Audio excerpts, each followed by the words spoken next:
Hey guys, just wanted to do a Tritium button replacement video on the new UTX-85 Gen 3. So this is going to be same process as basically any other Microtech OTF. You can take this apart kind of however you want. You want to relieve the blade pressure or blade spring first, so get it in the neutral position. It's a T30 to take out this bottom glass breaker screw. If all you're doing is replacing the button, you don't need to take out the clip side, all right? And I'll say mine was Loctited in like crazy. Yeah, I guess it probably depends a lot on your technician that actually puts it together. I'm not 100% sure whether they've got like load limiting screws or whether they're using torque drivers to put these things in, but mine was really cranked in, and it makes me happy that they used a T30 instead of like a T10 or a T15 or something, because I can tell you that if it was a little softer material, or if it was less good of a engagement, if it was like hex or something, I may have stripped it.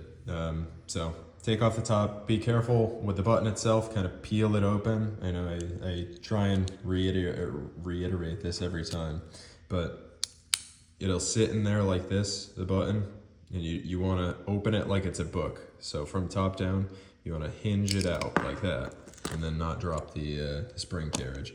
But I would say hinge it open. That's going to be the most reliable way to not lose your spring, because you don't want to be digging around in carpet or on the floor or whatever with a magnet for 45 minutes looking for the stupid spring.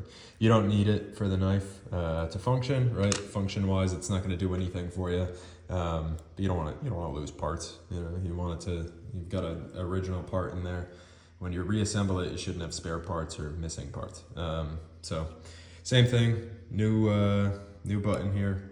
You're going to take it and line up the back edge, and then kind of hinge it in. Now I center the buttons on these so that way you guys can tune out the play a little bit more. Or I should say, center the spring hole. The Microtech spring hole is offset slightly, and I tend to center them. And you know, just a slight design difference there, but it can help if the slot is offset, or you get one kind of batch or a different kind of batch, and you know the spring carriage itself that comes with the knife might be off to one direction or off to the other, and you can reverse my button, and that way it'll take out any of the play if it's set off to one side, forward or aft.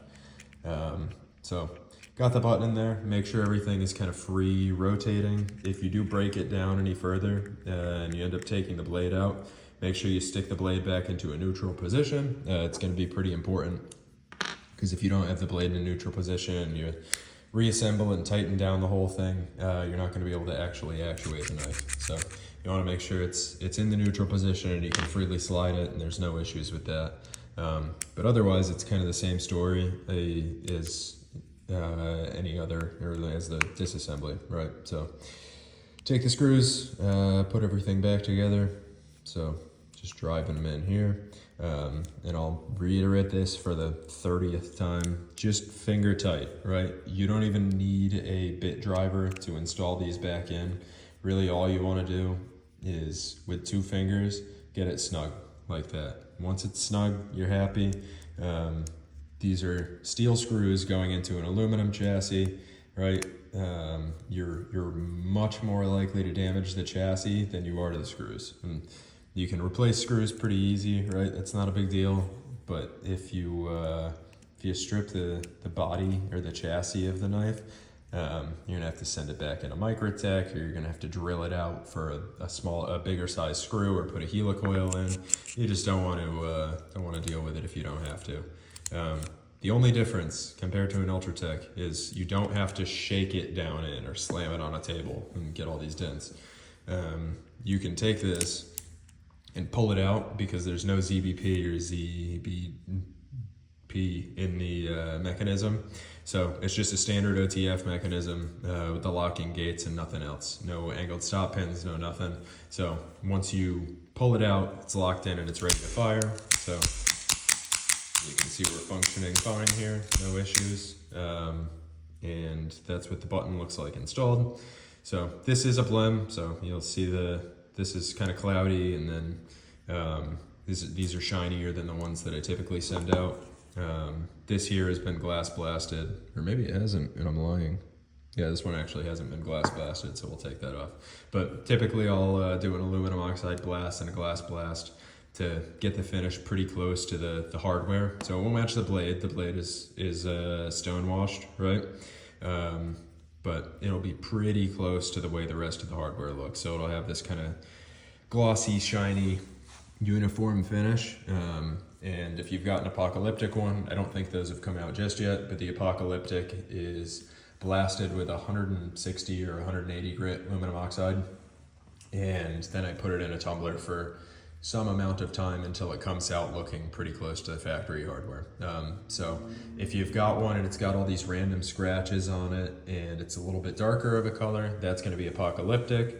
And if you've got one that looks like this kind of clip where it's uniform across the entire thing and no scratches, then that's going to be the glass blast.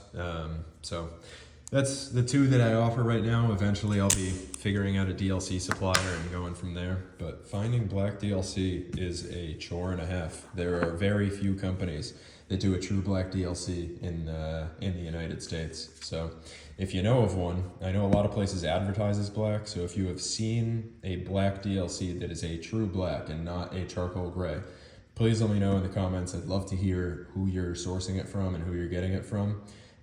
But basically any company that I've contacted, once you ask for them to coat something, or you pay the order minimum for them to coat, they without fail will coat something, send it back, and it is always charcoal gray. Now you can oil it, and when you oil the parts, they get pretty dark and they look black.